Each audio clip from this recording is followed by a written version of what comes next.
Charles, où est-ce que je me renseigne pour les démarches administratives? Alors, comme beaucoup de personnes suite à un décès, tu es confronté à un certain nombre de démarches administratives. C'est la première source d'information, tu peux te renseigner sur Internet, donc notamment sur notre site. On te donne beaucoup de conseils, à la fois sur les différents courriers qu'il faut transmettre et à quel moment.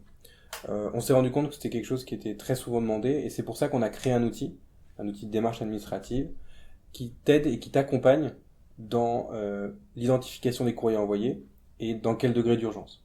Et au niveau de cette urgence-là, c'est quoi les démarches à faire le plus rapidement possible? Alors la première démarche à faire, c'est savoir si la personne avait un contrat obsèques ou pas. Pourquoi? Parce que ça va te permettre de voir s'il y avait un capital pour payer les obsèques et voir aussi s'il y avait des volontés. Et là, l'objectif, c'est de répondre, de respecter ces volontés. Donc ça, c'est la première urgence. Après, dans les quelques jours qui suivent, il faut évidemment contacter la banque, s'il y avait un employeur, les assédiques, etc. Et au niveau des démarches moins urgentes, elles correspondent à quoi? Alors il y en a beaucoup, et en fait ça va varier beaucoup en fonction du profil du défunt. Est-ce qu'il avait un conjoint? Est-ce qu'il n'avait pas de conjoint? Est-ce qu'il était propriétaire? Est-ce qu'il était locataire? Est-ce qu'il était à la retraite, etc. Et en fonction de tous ces critères, le nombre de courriers va bouger de manière importante. Et donc cet outil de démarche, comment il fonctionne?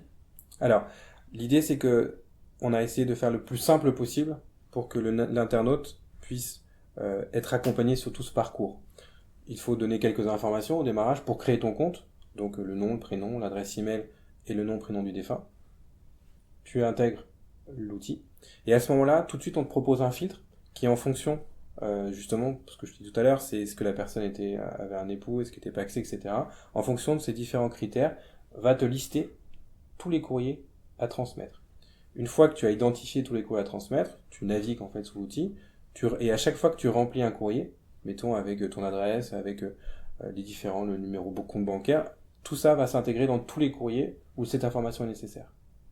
Donc tu vas gagner beaucoup de temps. Merci Charles. Je t'en prie.